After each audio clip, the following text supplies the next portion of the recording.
तर 5 हेत्वाभास कोणते आहेत? सव्यभिचार, विरुद्ध, सत्प्रतिपक्ष, असिद्ध, बाधिताः, पंचहेत्वाभासः। त्यातला पहिला सव्यभिचार। 5 हेत्वाभास कोणते ह्याचा आपण चार्ट केला तर फार छान होईल। सव्यभिचार,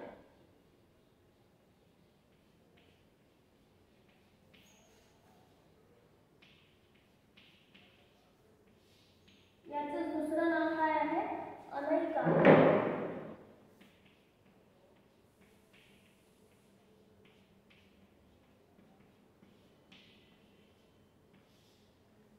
अनैकांतिक सव्यभिचार। पुढचा कोणता आहे? विरुद्ध ना? विरुद्ध,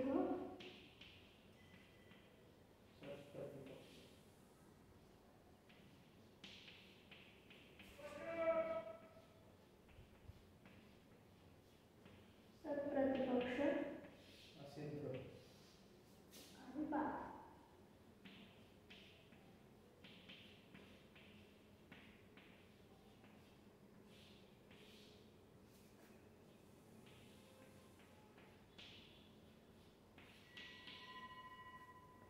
हे 5 हेत्वाभास आहेत।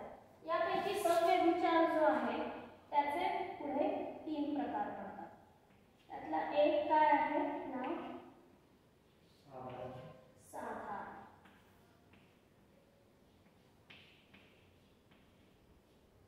दुसरा आहे असाधारण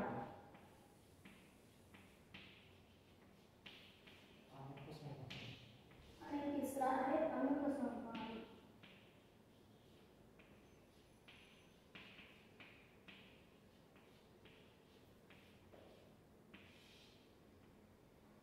यानंतर पुन्हा असिद्धचे आश्रयासिद्ध, साध्यासिद्ध, हेत्वसिद्ध असे भाग पडतात। ठीक, ते त्यावेळेस। आता यातला पहिला आहे तो साधारण। साधारणाचं काय लक्षण दिलेलं आहे त्यांनी? सव्यभिचारामध्ये साधारण। तत्र साध्याभाववृत्तिः साधारणः अनैकांतिकः। काय दिलं त्याचं लक्षण? तर साध्याभाववत वृत्ती।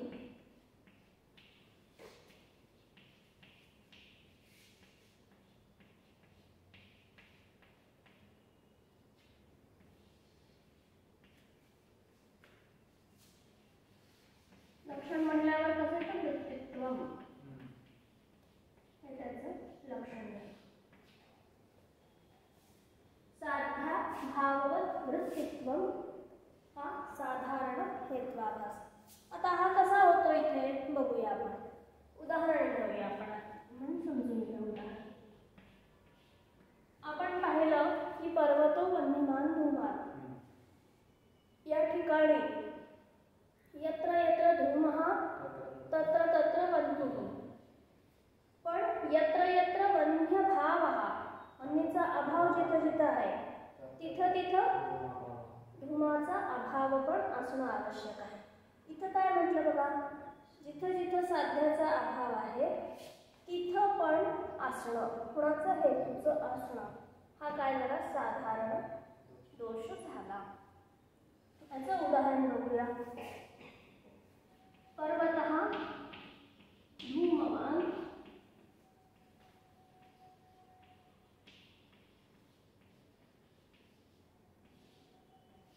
वह्नेः।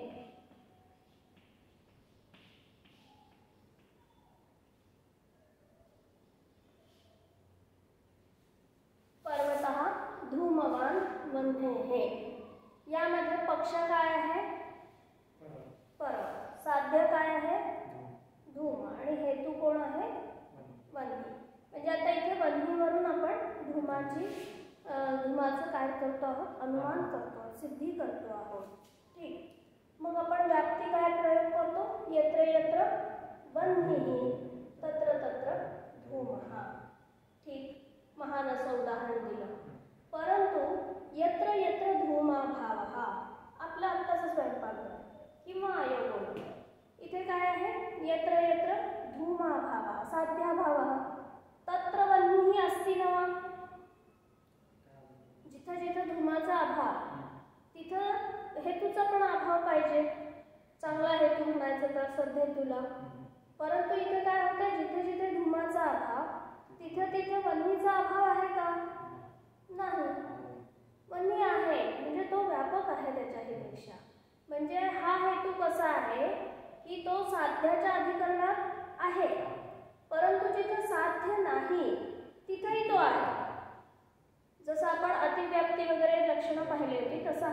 व्याप्त हेतू होतो. साध्याचे अधिकरण सोडून जिथं साध्य नाही तिथेही राहतो. मग असा हेतू हा साध्य सिद्धी करू शकत नाही, हा दोष झाला. आता इथे बघा, याच्यानुसार आपण काढूया. इथे साध्य काय झालं? साध्याचा अभाव. साध्याभाव म्हणजे काय झालं? इथे धूमाभाव. वत म्हणजे आश्रय म्हणजे अधिकरण. साध्याभावाच्या अधिकरणामध्ये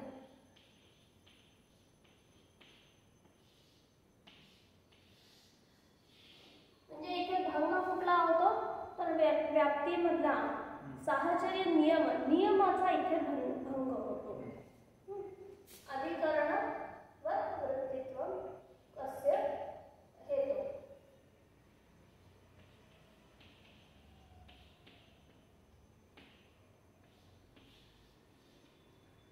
जो सदहेतू आहे तो कधीही साध्याभावाच्या अधिकरणात असत नाही. जसा उलट उदाहरण घेतलं म्हणजे पर्वत हा वन्यमान धूमान हे उदाहरण घेतलं तर जिथं जिथं वन्ही साध्य आहे, वन्हीचा अभाव आहे, तिथं कुठंही धूम नाही, तर तो त्याला सिद्ध करू शकतो. हा जसं आपण म्हणतो एखाद्या वेळेला तर व्यभिचार या शब्दावरून की एखादा मनुष्य कोणत्या पक्षाचा आहे केव्हा म्हणू शकतो आपण? जर तो त्या पक्षाशी लॉयल असेल तर. तोच माणूस इथंही दिसतो, विरुद्ध पक्षामध्येही दिसतो काम करताना, तर त्याला आपण अमक्या एका पक्षाचा असं करू शकतो का? नाही. तसं न करता येत नसेल तर तो त्याचं सिद्ध कसं करू शकतो? त्याच्या बोलण्यावरती की नाही आमचा पक्ष अमका तमका असं जर त्याने कुठल्या पक्षाविषयी सांगितलं तर कोणीच विश्वास ठेवणार नाही. कारण तो काय आहे? व्यभिचारी आहे. इकडेही आहे तिकडेही आहे, सगळीकडनं मलाही खातो आहे. बरोबर? हा, तर व्यभिचार दोष झाला, ते वैशिष्ट्य झालं. पण हा दोष आहे ना. तुम्ही जर आम्ही अमक्या पक्षाचे आहोत हे जर सांगायचं असेल तर तुम्ही दुसऱ्या पक्षामध्ये त्याच पद्धतीने काम करताना दिसलं नाही पाहिजे, तर तुम्ही त्याचे म्हणतात. तसा हा पण कसा आहे? ज्या अर्थाने आपण व्यभिचार म्हणतो की तिथं तो काय नाही, प्रामाणिक नाही आहे, अप्रामाणिक झाला. तसं इथे हा हेतू जो आहे हा निघालाय साध्याची सिद्धी करायला, पण हा स्वतःच जिथं साध्य नाही तिथं पण आहे, तो काय साध्याची सिद्धी करणार नाही. म्हणून हा झाला दोष. दोषाचं नाव हे कसं लक्षण? साध्या भाववत वृत्ती. साध्यम धूमः साध्याभावः धूमाभावः धूमाभावस्य अधिकरणम् अयोगोलकम् अयोगोलके वह्निः हेतुः अस्ति. त्यामुळे हा दोष झाला आणि असा हेतू हा काय करू शकत नाही. हे विवादामध्ये आपल्याला काय करायला लागतं? पॉइंट आउट करायला लागतात. ठीक. तर हा झाला साधारण. यांनी काय उदाहरण दिलंय? पर्वतो वन्यमान प्रमेयत्वात्. यांचं उदाहरण घेऊया आपण. पर्वतो वन्यमान.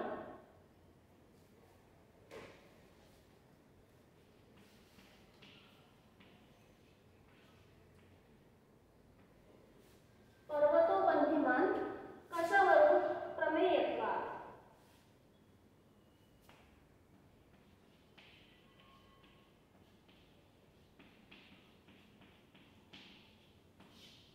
पर्वतो वन्यमान प्रमेयत्वात् म्हणजे काय आलं इथे? प्रमेयत्व हा हेतू वन्हीला सिद्ध करायला आलेला आहे. पण प्रमेयत्वाचा अर्थ काय? ज्ञानाचा विषय होणं. आता ज्ञानाचा विषय फक्त वन्ही होतो का? नाही. ज्या वस्तू वन्ही नाहीत त्या सुद्धा ज्ञानाचा विषय आहेत. त्यामुळे साध्याभावाची जी अधिकरणं आहेत तिथेही हेतू सापडतो.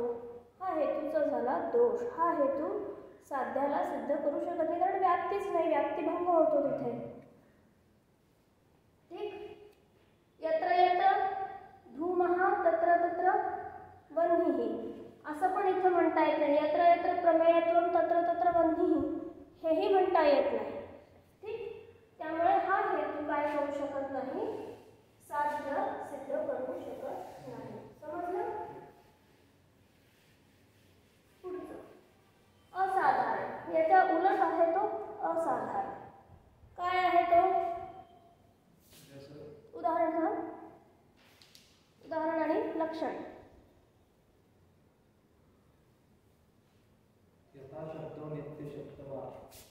सपक्ष विपक्ष व्यावृत्तः पक्षमात्र वृत्तिः असाधारणः. सपक्ष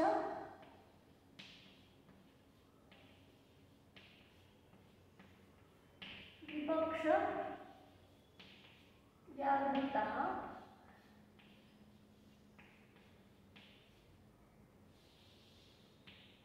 पक्षमात्र वृत्तिः.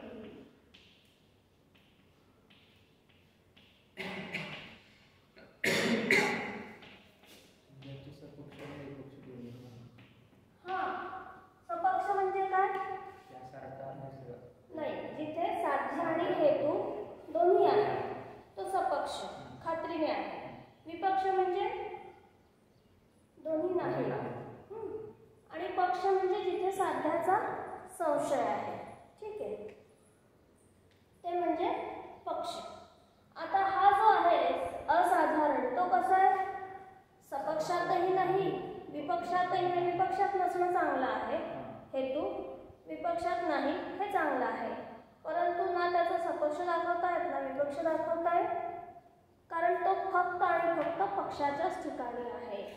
काय उदाहरण दिलं त्यांनी? तर शब्द हा नित्य हा शब्दत्वात्. काय आहे? शब्द हा नित्य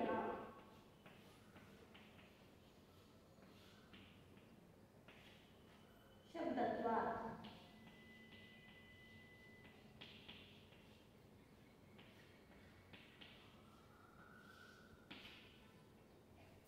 शब्द काय आहे?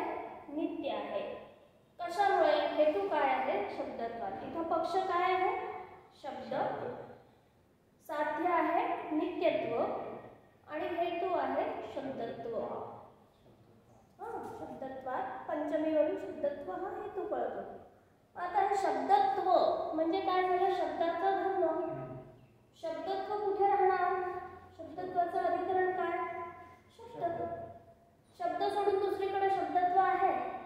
मग आता हे नित्यत्व शब्दत्वाचं सिद्ध करायचं झालं शब्दत्वावरून, तर असं एखादं स्थान पाहिजे की जिथे शब्दत्वही आहे आणि नित्यत्वही आहे.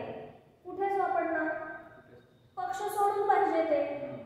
पण इथे काय होतं, हे पक्षच हा असल्यामुळं सपक्ष मिळत नाही, ना विपक्ष मिळतो. पण तिथे कसं केलं? मग आपण व्यतिरेक व्याप्ती घेऊन केलं, बरोबर? तेही येत नाही, तेही येत नाही. त्यामुळे हा काय झाला? असाधारण. पक्षमात्र असला हेतू कोणी जर बोलताना उपस्थित केला तर तो काय होतो? तिथे फेल होतो, हा दोष आला. कारण का? तर व्याप्ती ज्ञानच होऊ शकत नाही ना. त्या दोघांना एकत्र जर बघितलं तर व्याप्तीचं ज्ञान होईल.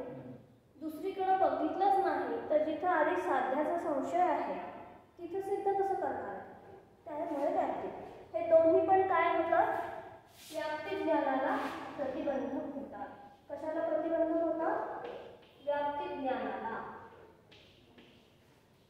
व्याप्ती ज्ञान नाही झालं तर पुढे पण अनुमिती होत नाही. व्याप्ती ज्ञान नाही झालं तर परामर्श नाही होत. परामर्श नाही झाला तर अनुमिती होत नाही. ठीक आहे.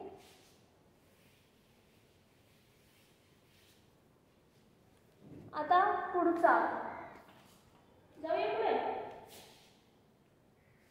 हा पण याच्यासारखाच आहे थोडासा. अन्वय व्यतिरेक दृष्टांत रहित अनुपसंहारी. अन्वय आणि व्यतिरेक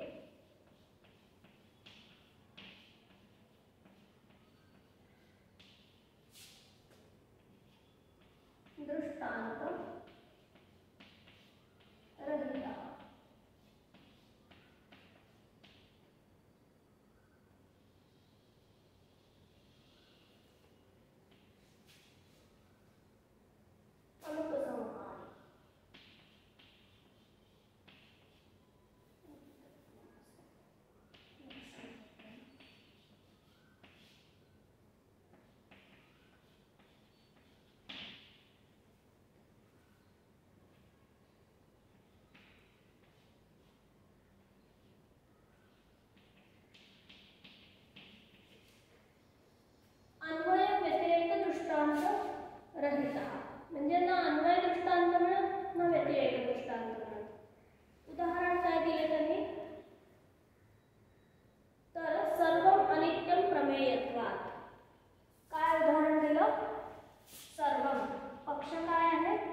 ज्ञानाचे विषय होणं.